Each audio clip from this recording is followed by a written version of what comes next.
Hello. In this video of the Crown Comtech D Series video manual series, we're going to walk you through how to perform a factory reset for these amplifiers. The easiest way to factory reset the amplifier is using the reset button on the back of the amplifier. Start with the amplifier powered on.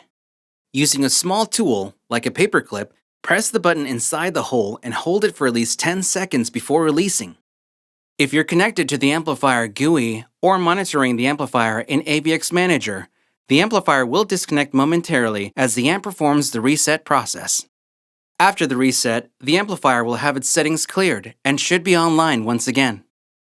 The amplifier can also be reset from the Web GUI and Web Manager. Check out our video on accessing the Web GUI for more on this. If you're still having issues with your amplifier, then give us a call or start a chat with us from our Anytime Help Center.